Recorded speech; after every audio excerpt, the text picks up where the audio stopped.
Manhattan law suggests the distance between a penthouse and the pavement is just one bad day. But for Elena, it was a single, shattered second. Living as a ghost in a black uniform, she was invisible to the elite until one spilled drink at the Obsidian Gala didn't just ruin a tuxedo and woke up a beast when Dominic Mercer, New York's most ruthless CEO, pointed a finger and commanded, "Bring her to me." The room assumed her life was over. Little did they know that one accident was actually the opening act of a high-stakes game of revenge and redemption. The grand ballroom of the Plaza Hotel in New York City smelled of old money. It was a specific scent, a mixture of heavy velvet, fresh orchids imported from Singapore, and the metallic tang of chilled beluga caviar. Elena Hart adjusted the collar of her scratchy polyester uniform. It was tight around the neck, stifling, reminding her of exactly where she stood in the food chain. She was 23, but her eyes held the exhaustion of someone twice her age. Her shoes, cheap rubber-soled flats, bought at a discount store in Queens, squeaked faintly against the polished marble floor as she balanced a silver tray laden with crystal flutes. "Champagne, sir?" "Madam?" She kept her eyes lowered. Rule number 1 of the catering agency: do not make eye contact unless spoken to. You are furniture that breathes. A heavy-set man in a tuxedo, laughing loudly at his own joke, knocked his elbow against her tray as he gestured. Elena's wrist strained, the muscles trembling as she caught the balance just in time. Not a drop spilled. The man didn't apologize. He didn't even look at her. He just continued his story about his yacht in the Mediterranean. Elena exhaled slowly through her nose. She needed this shift. Her mother's medical bills were sitting on the kitchen counter of their cramped apartment, a stack of white envelopes that grew taller every week. The collection agency had called 3 times yesterday. She couldn't afford to lose this job. "Move it, clumsy," a sharp voice hissed in her ear. Elena stepped aside as another server, a girl named Sarah, who enjoyed the drama of the job a little too much, breezed past. "The VIP section is empty. Manager wants fresh rounds near the stage. Dominic Mercer just walked in." The air in the ballroom shifted. It was palpable. The chatter didn't stop, but the frequency changed. It became sharper, more performative. Heads turned toward the massive double doors. Walking in was a phalanx of security guards, and in the center of them was Dominic Mercer. He didn't look like the other billionaires in the room. He didn't have the soft, doughy look of inherited wealth. Dominic looked like he had been carved out of granite and left out in a storm. He was tall, over 6'2", wearing a bespoke suit that cost more than Eleanor would make in 10 years. His hair was dark, swept back, and his eyes were the color of cold steel. He was the CEO of Mercer Global, a man who swallowed companies for sport. The tabloids called him the King of Wall Street, but the whispers in the service corridors called him the Reaper. Elena felt a chill that had nothing to do with the air conditioning. She turned to head toward the kitchens, wanting to be as far away from the center of attention as possible. "Oh, look who it is." A sickly sweet voice drifted from a nearby table. Elena froze. She knew that voice. It belonged to Vanessa Cole. Vanessa was the daughter of a real estate tycoon, a socialite who had made it her life's mission to torment Elena back in high school, back when Elena had a scholarship to the prestigious St. Jude's Academy, back before Elena's father died and everything fell apart. Elena gripped her tray tighter and tried to walk past. "Excuse me," Vanessa said, stepping directly into Elena's path. She was wearing a red silk gown that clung to her body like a second skin. She held a half-empty glass of Pinot Noir. "Waitress, my glass is dirty." Elena stopped. She kept her gaze on Vanessa's diamond necklace. I can get you a fresh one, Ma'am. Ma'am? Vanessa laughed, looking around at her friends. God, she doesn't even recognize me. Or maybe she's just pretending. It's Elena, isn't it? The charity case? Elena's face burned. I'm just doing my job, Vanessa. Please let me pass.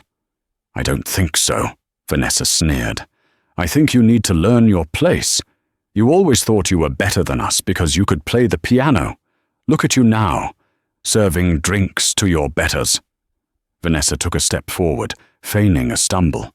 Her hand shot out, accidentally, shoving the bottom of Eleanor's silver tray. It happened in slow motion.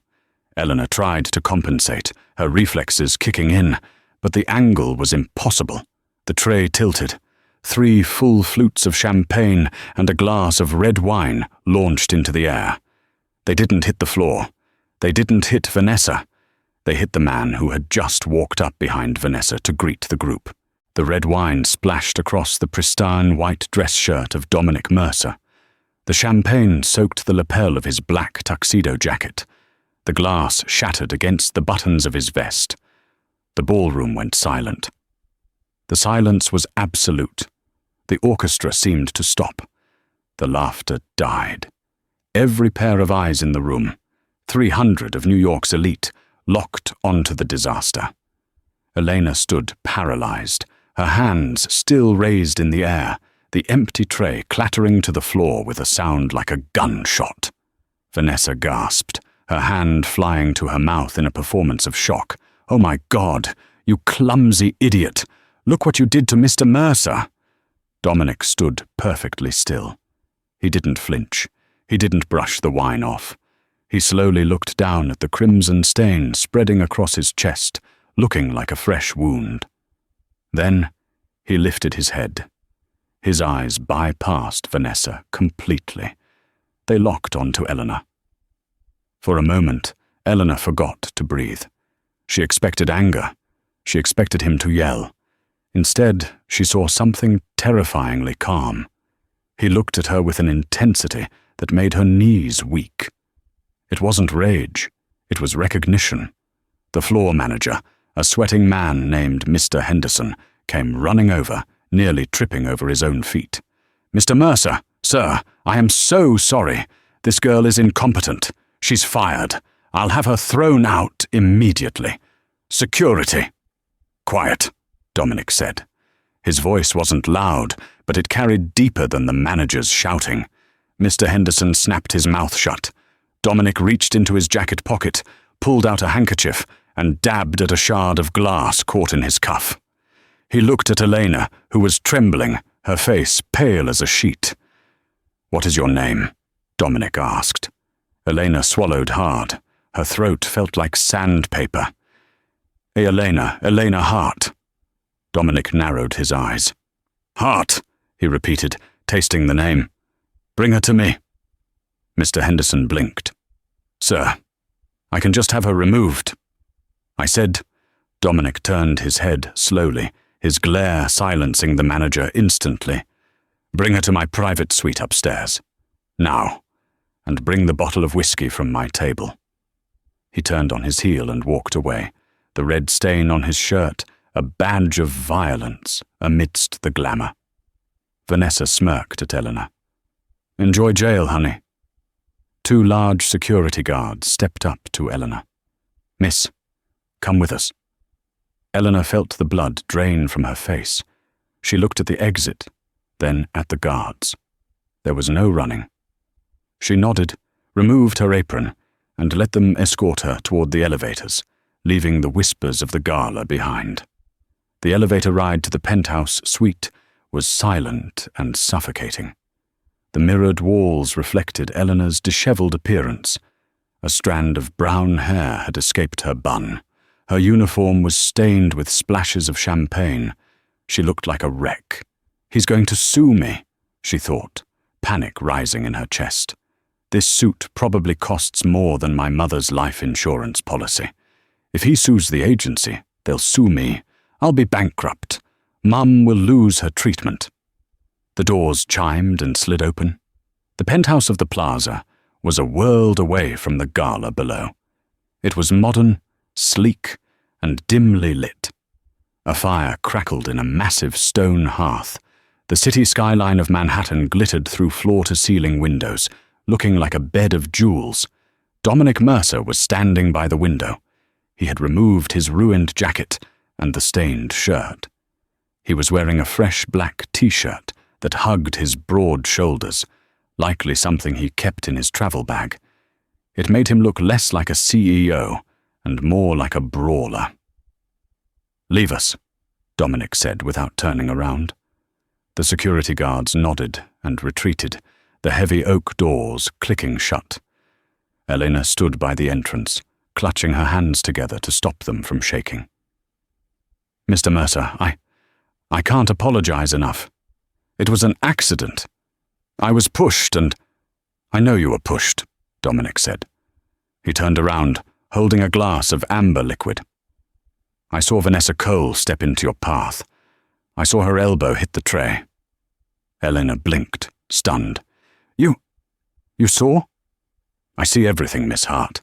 That's why I'm rich and they are merely wealthy." He walked toward a leather armchair and sat down, gesturing to the one opposite him. "Sit."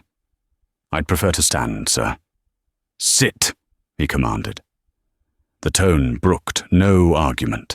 Elena sat on the edge of the chair, ready to bolt. Dominic studied her. He looked at her hands, long fingers, calloused at the tips. He looked at her posture, straight back, despite the fear. "Hart," he said again. "You're Arthur Hart's daughter." The air left Elena's lungs. She hadn't heard her father's name spoken in those circles for 5 years. Not since the scandal. Not since he was accused of embezzling funds from the very firm Dominic's father used to run before taking his own life. "I am," she whispered. "But whatever you think about him—" "He was a brilliant accountant," Dominic interrupted, "and a terrible gambler. He died owing my family's company $4 million. Elena looked down at the Persian rug. "I know. I don't have it. I'm working 2 jobs. I'm trying to pay off the interest on the settlement so they don't take my mother's house, but—" "I don't want your money, Elena," Dominic said softly. He leaned forward, the firelight dancing in his eyes. "I want your life." Elena's head snapped up. "Excuse me?"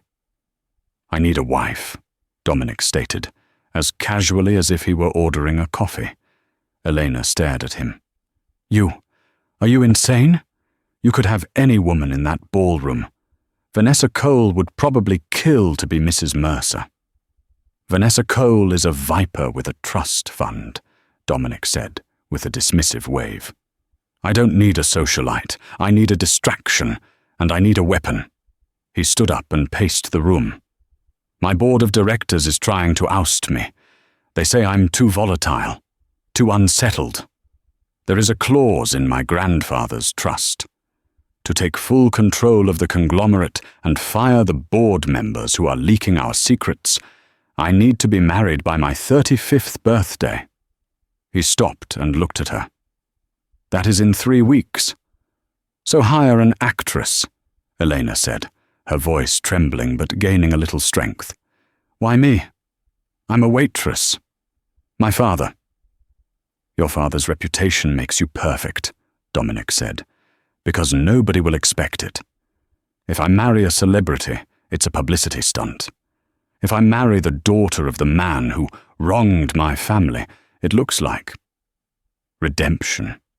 It looks like a love story so powerful it bridges a feud. It makes me look human. It makes the board look heartless if they attack me."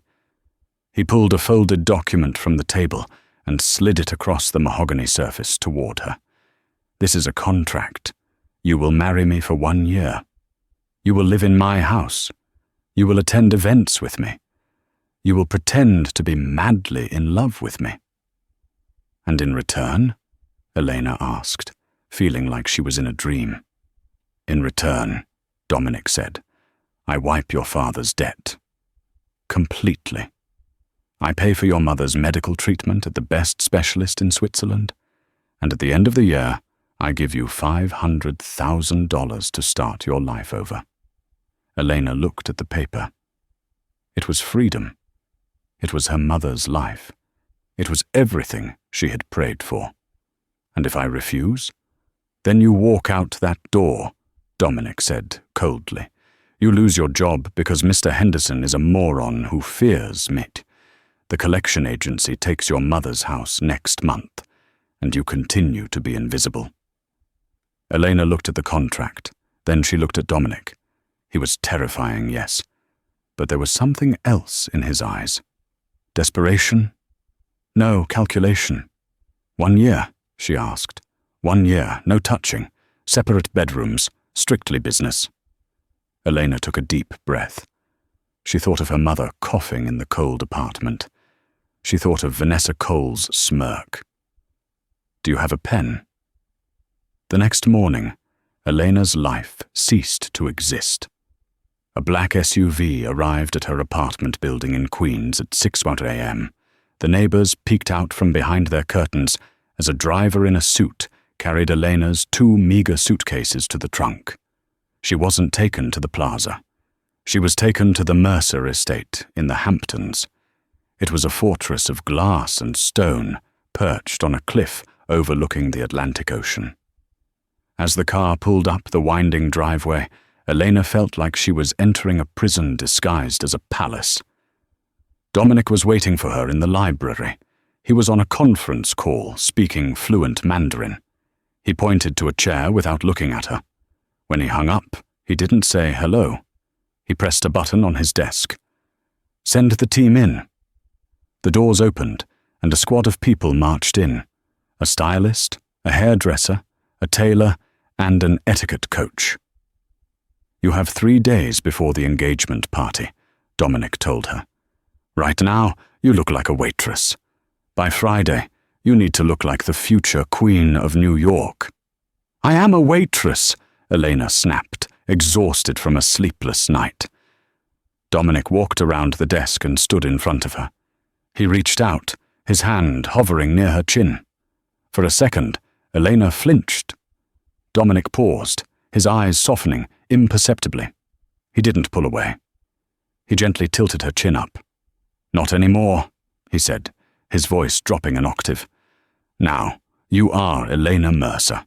You don't look down, you don't apologize, and you never, ever let them see you bleed. The next 3 days were torture.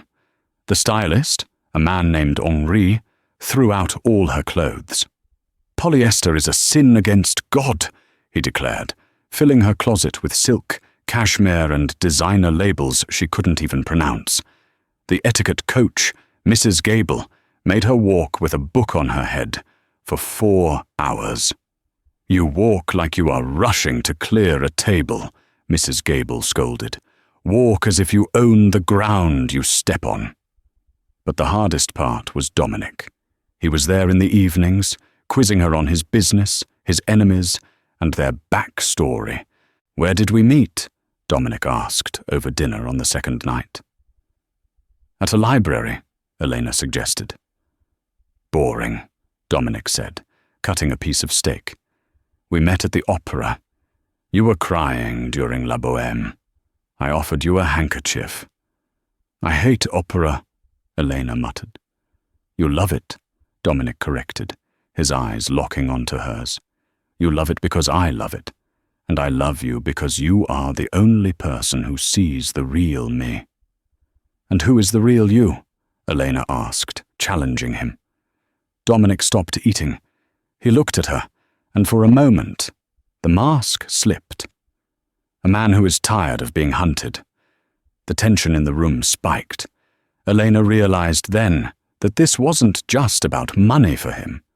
He was lonely, powerfully, tragically lonely.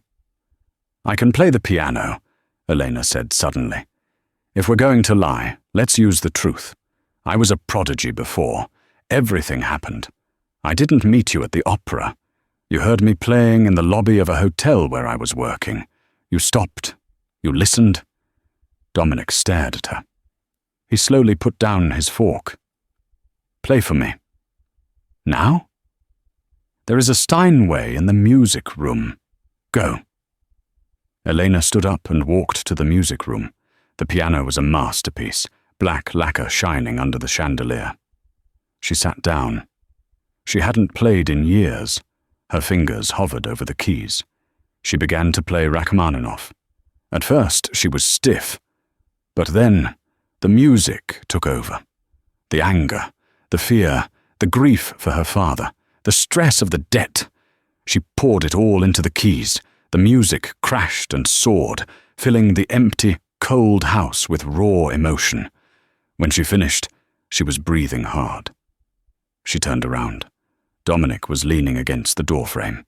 His face was unreadable, but his eyes were dark, intense.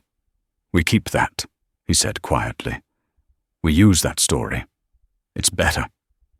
He walked over to the piano. He stood so close she could smell his cologne, sandalwood and rain. "Friday night is the engagement party," he said. "Vanessa Cole will be there. The board members will be there. They will try to tear you apart. They will ask about your father. They will ask about your money." "I'm ready," Elena lied.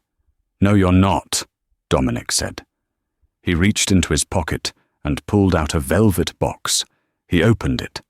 Inside was a ring with a sapphire the size of a quail's egg, surrounded by diamonds. He took her hand. His skin was warm. He slid the ring onto her finger. It was heavy.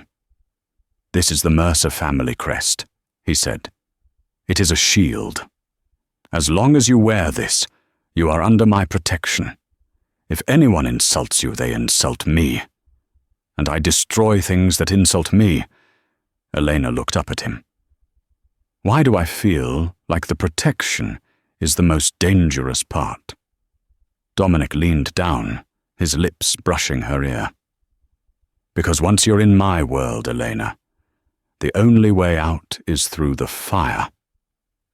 The engagement party was held at the Mercer estate in the Hamptons, a sprawling affair that cost more than the GDP of a small country.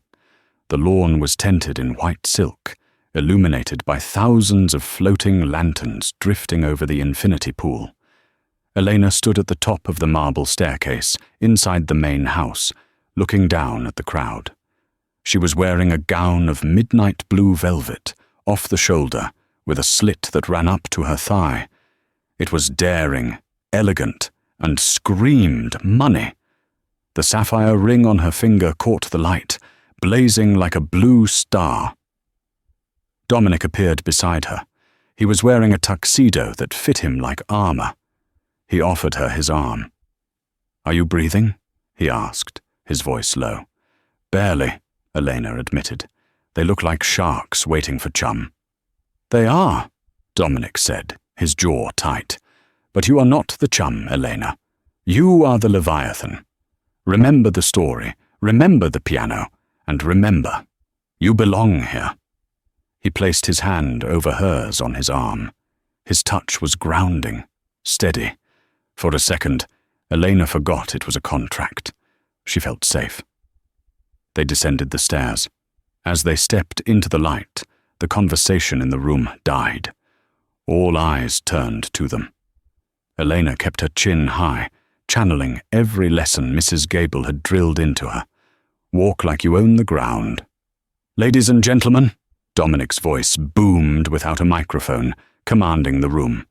"Thank you for coming. I'd like to introduce you to the woman who has saved me from myself. My fiancée, Elena Hart." A ripple of whispers went through the crowd. Hart? Arthur Hart's daughter? The embezzler? Dominic ignored them and led Elena into the crowd. The first hour was a blur of handshakes and fake smiles. Elena played her part perfectly. She laughed at the right moments. She touched Dominic's arm affectionately. She answered questions about their romance, with the story of the hotel lobby and the piano. Then, the waters parted, and Vanessa Cole approached. She wasn't alone. She was flanked by two other socialites, looking like a general leading a strike team. Vanessa was wearing gold, flashy and loud, contrasting with Eleanor's understated elegance. Well, Vanessa drawled, swirling her martini. Cinderella found her glass slipper. Or should I say, the waitress found a billionaire with a savior complex. The group around them went silent, eager for the blood sport. Elena felt Dominic tense beside her. She squeezed his arm, a silent signal. "Let me handle this." Elena turned to Vanessa, a small, polite smile playing on her lips. "Hello, Vanessa. It's lovely to see you. I assume you found a clean glass? I'd hate for you to be parched while you're busy spilling poison." Vanessa's eyes widened. A few people chuckled. "You're very brave for someone whose father died a thief," Vanessa hissed, dropping the pleasantries. "Everyone knows why you're here, Elena. Dominic is just buying a pet. Once he gets his inheritance, you'll be back scrubbing tables." Dominic stepped forward, his eyes dark with fury, but Eleanor stepped in front of him. "My father," Eleanor said, her voice clear and ringing through the silent room, "made mistakes. He was a flawed man. But he taught me resilience. He taught me that dignity isn't about what's in your bank account. It's about how you treat people. Something, Vanessa, that all your father's money clearly couldn't buy you." She took a step closer to Vanessa. "And as for scrubbing tables, I'm proud of it. I worked for everything I have." "Can you say the same?" Vanessa opened her mouth, but no sound came out. She looked around, realizing the room was no longer laughing with her. They were looking at her with pity. She had been bested by the help. "Excuse us," Elena said dismissively. "I believe they are serving the cake." She steered Dominic away. As they moved out of earshot, Dominic leaned down. "That," he whispered, "was the most attractive thing I have ever seen." Elena looked up at him, flushed with adrenaline. "I hate her." "I know," Dominic smirked, "but you destroyed her without raising your voice. You're a natural, Elena." The night seemed to be going perfectly. But the real danger wasn't Vanessa. It was Conrad Vane. Conrad was the oldest member of the Mercer Global Board. He was a man in his 60s with silver hair and eyes like a reptile. He had been the one pushing to oust Dominic. Conrad approached them near the piano. "A touching performance," Conrad said, his voice like dry leaves. "But I have a question, Miss Hart. If you are truly a pianist, as Dominic claims, why haven't we heard you play? I've done a background check. There are no records of you playing professionally. Just serving drinks." It was a trap. If she refused, she looked like a fraud. If she played and failed, she humiliated Dominic. Dominic opened his mouth to intervene, but Eleanor let go of his arm. "I haven't played professionally because I play for passion, Mr. Vane. Not for a paycheck. But if you require proof..." She walked to the white grand piano in the center of the room. She sat down, arranging her velvet dress around her. The room went quiet again. She didn't play Rachmaninoff this time. She played something softer, sadder. Chopin's Nocturne in C-sharp minor. It was a piece about longing, about pain hidden under beauty. As she played, she looked up. She didn't look at the audience. She looked at Dominic. He was watching her with an expression she hadn't seen before. The Reaper was gone. In his place was a man who looked captivated. He looked at her not as a contract, but as a woman. When the final note faded, there was a beat of silence, followed by thunderous applause. Even Conrad Vane had to clap, though his face was sour. Dominic walked over to the piano, took her hand, and pulled her to her feet. And then he did something that wasn't in the contract. He kissed her. It wasn't a stage kiss. It was deep, hungry, and possessive. His hand tangled in her hair, pulling her close. Elena froze for a second, then melted into him. Her hands found the lapels of his jacket, pulling him closer. The room spun. The applause faded into background noise. There was only the taste of champagne and Dominic. When he pulled back, he was breathless. He rested his forehead against hers. "That wasn't in the script," she whispered. "I rewrote the script," he murmured back. For the rest of the night, they were inseparable. And for the first time, Elena let herself think the dangerous thought. What if this isn't fake anymore? 2 weeks passed. Life in the penthouse had changed. The separate bedrooms rule was still technically in effect, but the walls between them were crumbling. They ate breakfast together. They watched movies late at night. Dominic started coming home early from the office. One rainy Tuesday, Elena was in the library, organizing some of Dominic's books, a habit she couldn't break from her days of constant cleaning. She found a folder tucked behind a row of encyclopedias. It was old, dusty. The label read, "Project Gemini, Arthur Hart Investigation." Her heart stopped. It was her father's file.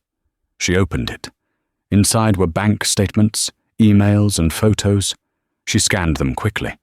The emails were between her father and a man named C.V. They discussed the transfer of funds. C.V. Conrad Vane. Elena's hands shook. Her father hadn't embezzled the money for himself. The emails showed him trying to stop a transfer. He was being blackmailed. Conrad Vane had set him up. Conrad had stolen the money and pinned it on the accountant who couldn't fight back. "Oh my God," Elena whispered. "Dad didn't do it." She needed to show Dominic. He would understand. He hated the board. This was the ammunition he needed to destroy Conrad Vane.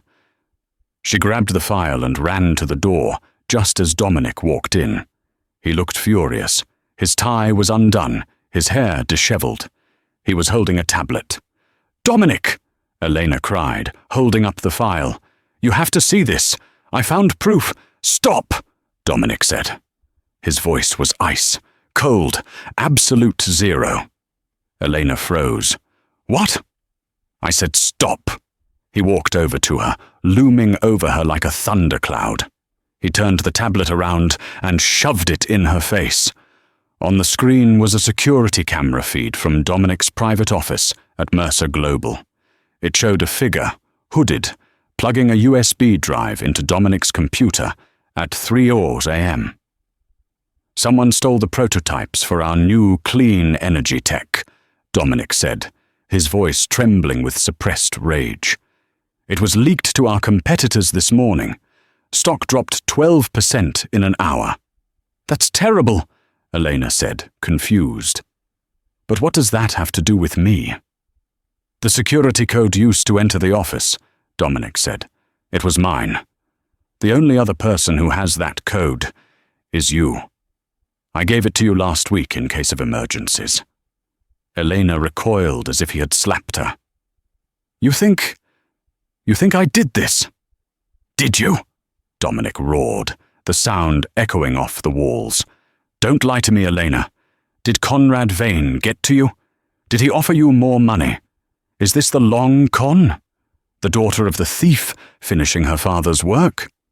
"My father wasn't a thief," Elena screamed back, throwing the file at him. "And neither am I. Conrad Vane framed him, and he's framing me right now." Dominic batted the file away without looking at it. The papers scattered across the floor. "You expect me to believe that?" Dominic laughed, a cruel, bitter sound. "I let you in. I trusted you. I actually—" He stopped, his eyes squeezing shut for a moment. "I actually started to care about you." "Then look at the file," Elena pleaded, tears streaming down her face. "Just look at it." "Get out," Dominic said. He turned his back to her. "Dominic, please." "I said get out." He smashed his fist onto the desk, cracking the wood. "The contract is void. You have 1 hour to pack your things. If you're not gone, I'll have security drag you out." Elena stood there, her heart shattering into a million pieces. The man who had kissed her at the Gala, who had defended her honor, was gone. The Reaper was back. She didn't argue. She didn't beg. She had her pride. "You're right about one thing, Dominic," she said quietly, her voice steady despite the tears. "You are alone. But not because people leave you, because you push them away. You're so afraid of being betrayed that you betray yourself." She turned and walked out of the library. She packed her 2 suitcases. She took off the sapphire ring and left it on the bedside table. She left the expensive clothes, the silk, the cashmere. She put on her old jeans and her worn-out sweater. As she walked out of the elevator and into the rainy New York night, she felt a strange sense of déjà vu. She was back on the pavement. She was invisible again. But this time, it hurt so much more. Because she had seen the view from the penthouse, and she had fallen in love with the monster who lived there. Up in the penthouse, Dominic poured himself a drink. His hand was shaking. He downed the whiskey in one gulp. He looked at the mess on the floor, the file Elena had thrown at him. He kicked a piece of paper. It flipped over. It was a printed email. The header caught his eye. From Arthur Hart to Conrad Vane. Subject: I won't let you steal from the Mercer family. Dominic froze. The glass slipped from his hand and shattered on the floor, joining the mess of his life. He dropped to his knees and frantically gathered the papers. He read them, one by one. The blackmail, the setup, the proof that Arthur Hart had died trying to protect Dominic's father.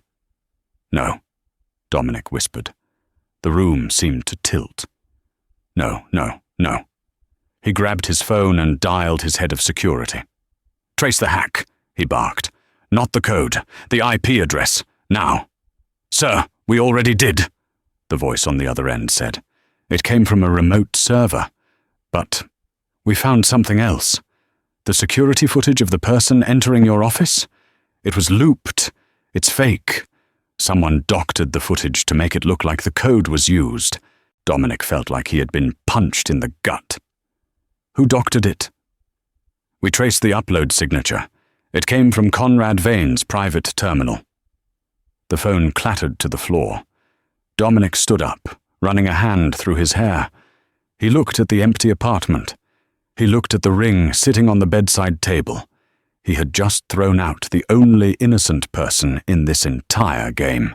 He had thrown out the woman who loved him, and he had sent her straight back into the cold that he had promised to protect her from. "Prepare the car," Dominic shouted to the empty room, grabbing his jacket. "And find her now!" But as Dominic ran to the elevator, he didn't know that Elena wasn't just walking away. She was walking into a trap.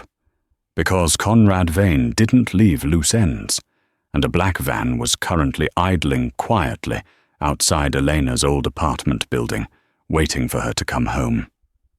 The rain in Queens didn't wash things clean. It just made the grime slicker. Elena stepped out of the taxi, clutching her thin coat around her. She didn't have an umbrella. The water soaked her hair instantly, plastering it to her skull, hiding the tears that hadn't stopped falling since she left the penthouse. She looked up at her apartment building. It looked smaller than she remembered, dingier. The streetlights flickered with a dying yellow buzz. She fumbled for her keys, her hands shaking from the cold and the shock. She felt hollowed out. Dominic's accusations echoed in her mind like a looped recording. The daughter of a thief. She reached for the front door handle, but it didn't budge. "Miss Hart?" a voice called out from the shadows of the alleyway. Elena turned, startled. 2 men in dark raincoats were standing there. They didn't look like neighbors. They didn't look like police. They looked like trouble. "Yes," she stammered, backing up against the brick wall. "Mr. Vane sends his regards," the taller one said. He smiled, and it was a smile devoid of any warmth. Elena's stomach dropped. She turned to run, but the second man was faster. He lunged, grabbing her arm.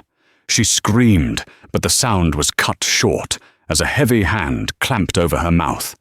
A cloth soaked in chemicals was pressed against her nose. The world tilted. The rain seemed to slow down. The last thing she saw before the darkness took her was the wet pavement rushing up to meet her face.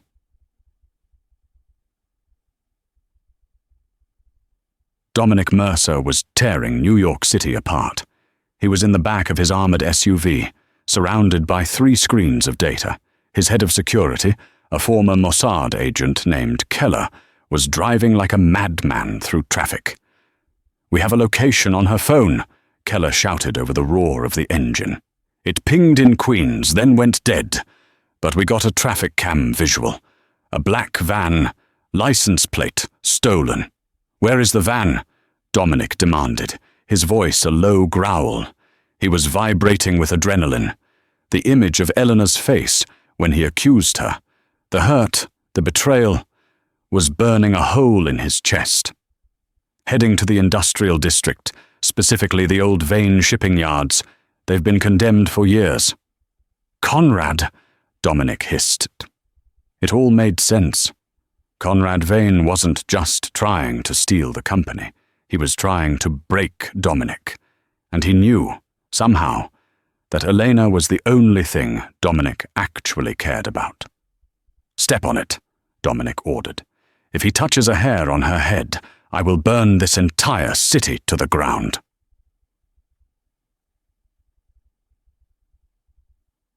Elena woke up to the smell of rust and salt water.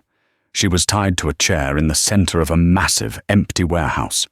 The only light came from a single construction lamp that cast long, grotesque shadows against the corrugated metal walls.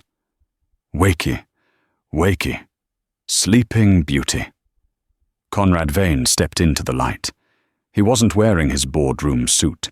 He was wearing a long trench coat, looking every bit the villain he was. "Conrad," Elena croaked. Her head was pounding.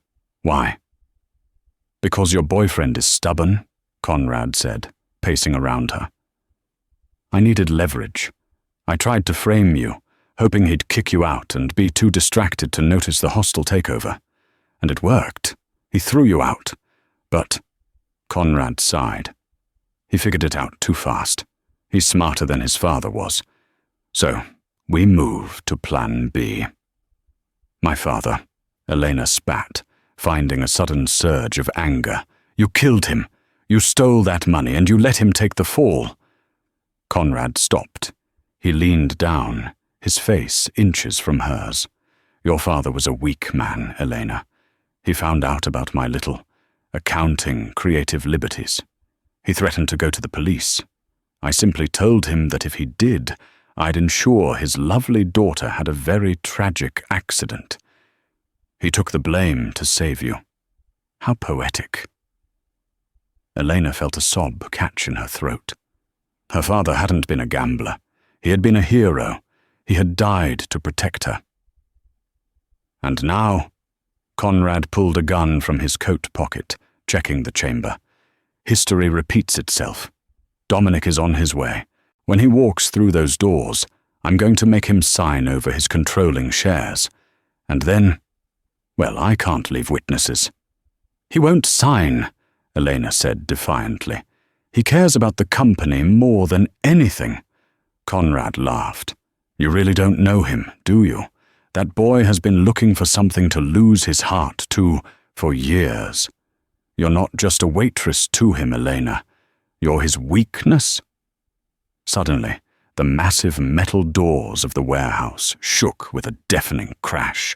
An SUV had just rammed through the entrance, metal screeching against metal. The vehicle skidded to a halt, debris flying everywhere. Conrad spun around, raising his gun. "Kill him!" he screamed to his henchman. Gunfire erupted. Dominic didn't wait for the car to stop completely.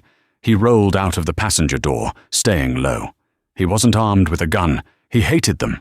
He was armed with a crowbar he'd grabbed from the trunk, and a lifetime of repressed rage. Keller and the security team engaged Conrad's men, a chaotic symphony of shouting and bullets. Dominic only saw one thing. Elena. Tied to the chair. Conrad standing over her, gun pointed at her head. "Drop it, Conrad!" Dominic roared, stepping into the circle of light. His expensive suit was ruined, covered in grease and rain. He looked terrifying. "Stay back!"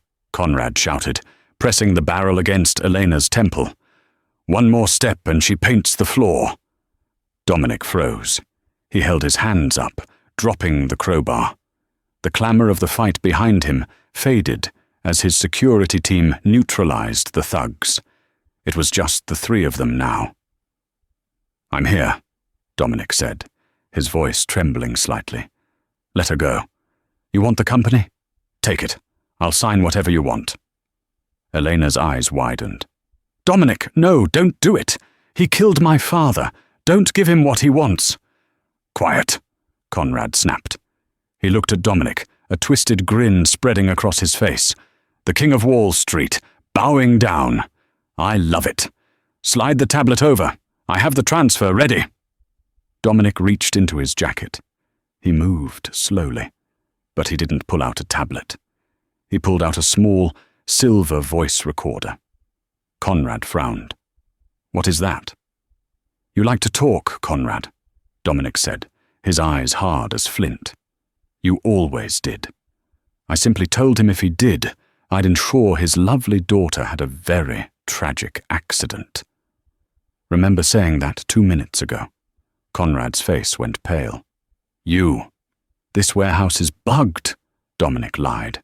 "Or maybe I just have really good microphones on my team. Either way, that confession is already in the cloud, and the police are about 30 seconds away." Conrad panicked. His eyes darted to the exit. In that split second of distraction, Elena acted. She threw her weight backward, slamming the chair into Conrad's shins. He yelled in pain and stumbled. The gun fired. Bang! But the shot went wide, hitting the ceiling. Dominic didn't hesitate. He launched himself across the gap like a missile. He tackled Conrad, slamming him into the concrete floor. The gun skittered away into the darkness. Dominic raised his fist and brought it down. Crack! That was for Eleanor. Crack! That was for Arthur Hart. Crack! That was for the years of lies. "Dominic, stop!" Elena screamed, struggling against her ropes. "You'll kill him. He's not worth it." Dominic's fist hovered in the air, his knuckles bloody. He looked down at the broken, unconscious man beneath him. He was breathing heavily, his chest heaving. He slowly lowered his hand. He stood up, shaking, and turned to Eleanor. He rushed over, pulling a knife from his pocket to slice her ropes. The moment her hands were free, she threw her arms around his neck. They collapsed together onto the dirty floor, holding each other as if the world were ending. "I'm sorry," Dominic sobbed into her wet hair, tears mixing with the rain and grime on his face.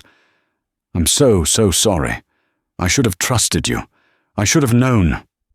"It's okay," Elena whispered, crying freely now. "You came for me. You came." Sirens wailed in the distance, getting louder. Blue and red lights began to flash through the broken warehouse doors.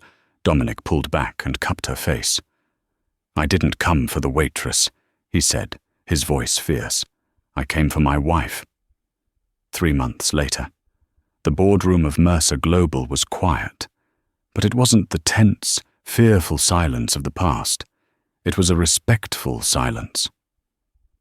Dominic sat at the head of the table. He looked different. The coldness was gone. He looked rested, happy. "As you know," Dominic addressed the board members, "Conrad Vane has been indicted on charges of embezzlement, kidnapping, and murder.